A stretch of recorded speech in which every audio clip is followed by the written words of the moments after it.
बिस्मिल्लाहिर्रहमानिर्रहीम। तो आज आप समझ गए होंगे वीडियो को देख के। चलें अपनी वीडियो शुरू करते हैं। जी हाँ दोस्तों, आपको पता है हमारा चैप्टर नंबर 2 ख़त्म हो चुका है। तो अब हम चैप्टर नंबर 2 की एक्सरसाइज डिस्कस करेंगे। Worksheet into which you enter data in Excel is called a cell. तो मैं इसको हाईलाइट कर दूंगा। ओके जी। Which MS Excel function is used to find highest value in the given range? याद रखिएगा ये highest value कीवर्ड है, ठीक है। अब आप क्या करेंगे, maximum. This is your right answer. Okay जी। इसके बाद हम चलते हैं थर्ड एमसीक्यूज की जानिब। Formula in MS Excel must start with equality sign if you remember. So equality के बगैर आप कोई भी काम नहीं कर सकते। चाहे आपने ये लिखना हो, पहले इक्वलिटी साइन लगेगा, फिर सम का फंक्शन, और उसके बाद रेंज ऑफ वैल्यूज डालेंगे। ओके जी। Which Microsoft Excel function checks whether a condition is true or false? If condition लगती है, अगर ये हो जाए तो ये हो, नहीं तो नहीं, ठीक है। तो ये कंडीशन के लिए हमेशा if लगेगी, याद रखिएगा। अच्छा, Excel is used to prepare a spreadsheet। ठीक है, ये एक स्प्रेडशीट बनाने के लिए इस्तेमाल की जाती है, जैसे मैथमेटिकल कैलकुलेशंस आप करते हैं परफॉर्म। ओके जनाब। एक सिलेक्शन कहते हैं कि एक सिलेक्शन है जिसमें न्यूमेरिकल वैल्यू कैलकुलेट की जा रही है, उसमें एंट्रीज प्रेजेंट किस तरह चेक होंगी। तो कौन सा फंक्शन यूज करेंगे, तो आप करेंगे काउंट। काउंट से आप पता कर सकते हैं न्यूमेरिकल वैल्यू। काउंट ए करेंगे तो आप करेक्टर को भी काउंट कर सकते हैं। तो ये हमारे पास एमसीक्यूज थे। अब हम शॉर्ट आंसर्स की तरफ चले जाते हैं। सबसे पहले कहते हैं write down the usages of MS Excel. Okay जनाब। सबसे पहला यूजेज है डेटा एंट्री एंड मैनेजमेंट। आप डेटा एंटर भी करते हैं और उसको फिर मैनेज भी करते हैं। इसकी जो एडिटिंग होती है, उसको किस तरह मज़ीद बेहतर बनाना है, तमाम काम मैनेज करने से रिलेटेड जो करते हैं वो डेटा मैनेजमेंट कहलाते हैं। फिर आप चार्ट से उसको विजुअलाइजेशन और भी बेहतर बना देते हैं। जो लाइन वाले चार्ट होते हैं, पाई चार्ट, उससे और ज़्यादा आसानी से आप दूसरे बंदे को दिखा सकते हैं, ठीक है जी। प्रोजेक्ट मैनेजमेंट कर सकते हैं। फिर डेटा एनालिसिस एंड रिपोर्टिंग कर सकते हैं। डेटा को पहले आप एनालाइज करेंगे, उसके मुताबिक एक रिपोर्ट तैयार करेंगे जो उसकी समरी होती है, फिर वो आप पेश कर देंगे। फिर फाइनेंशियल एनालिसिस एंड बजटिंग करेंगे।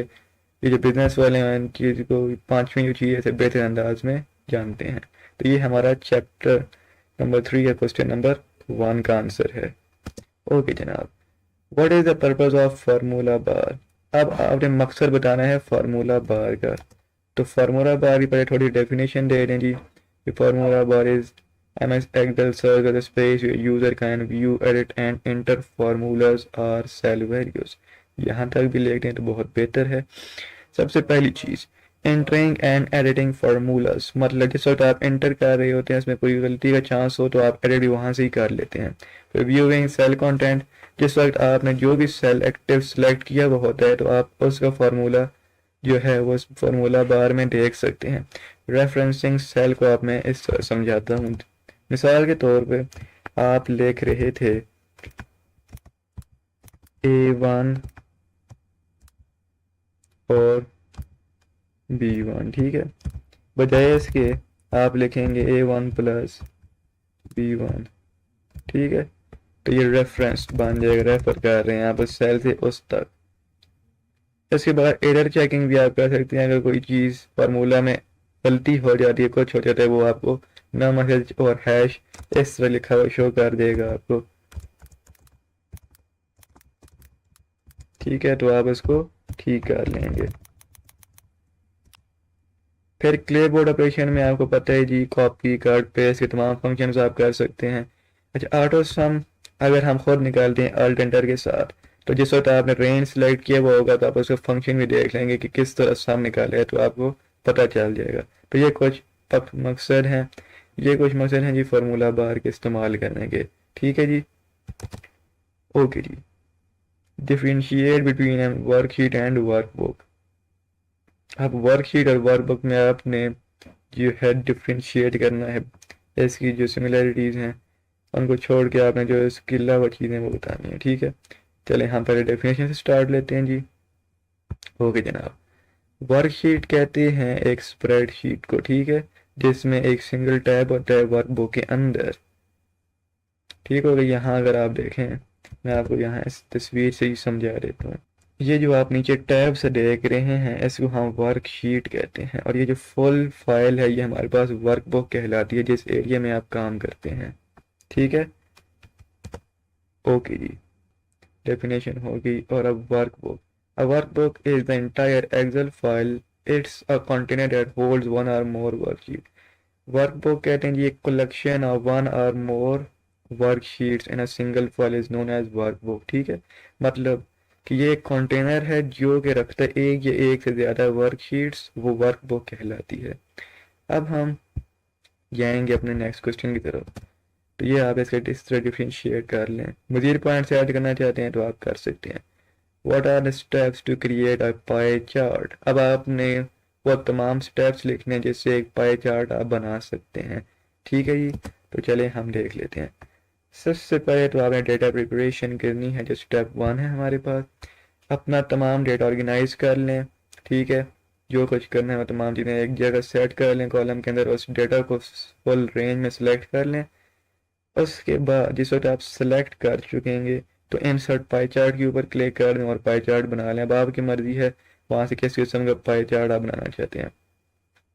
अगर आपने लेबल्स ऐड करने हैं तो वहाँ ईच स्लाइस जो वहाँ राइट साइड पे होंगे, ठीक है, डेटा लेबल्स इस स्क्वायर शेप में बने हुए होंगे, तो उसको आप क्लिक करके एडिट कर सकते हैं, वो उनके लेबल्स कहलाते हैं। फिर लेजेंड अगर आप डालना चाहते हैं तब, ठीक है, अगर देखा जाए बाय डिफ़ॉल्ट लेजेंड अपीयर होता है। अगर आप रिमूव करना चाहें तो आप कर सकते हैं, उसके ऊपर क्लिक करके, और डिलीट की करेंगे तो ख़त्म हो जाएगा। डालना चाहें तब भी आप कर सकते हैं उसे री एडिट। फिर सेव करने के लिए सेव कर दें कंट्रोल एस दबा के, और आपके पास सेव हो जाएगी डॉक्यूमेंट जो है आपकी एक्सेल फाइल, एक्सेल एस वाली। ठीक है, तो ये कुछ सिंपल स्टेप्स थे पाई चार्ट को कंस्ट्रक्ट करने के लिए, बनाने के लिए। ठीक है, ओके जी। हमारा लास्ट क्वेश्चन है जी, लेबल द पिक्चर। तो सबसे पहले ये जो चीज़ है मैं इसको लिख दूंगा टाइटल बार। ठीक हो गया। ये हमारे पास जो एरो शो कर रहा है इसको हम रिबन कहते हैं। ये तमाम एरिया यहाँ से लेके ये इसको मैं हाईलाइट कर देता हूँ। ये तमाम जो एरिया है ना इसको हम रिबन बोलेंगे, आपको समझाने के लिए मैंने बता दिया। ठीक है जी, ओके, इस एरिया को हम रिबन बोलेंगे। अब अगर मैं नीचे आऊँ, ये वर्टिकल स्क्रॉल है और ये हॉरिजॉन्टल स्क्रॉल है, इसको हम शीट टैब बोलते हैं।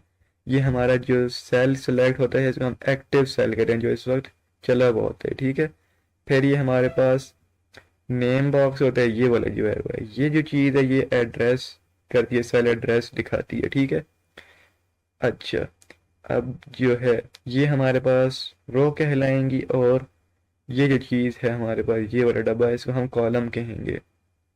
ठीक है जनाब, तो ये हमारे पास पिक्चर भी लेबल हो चुकी है।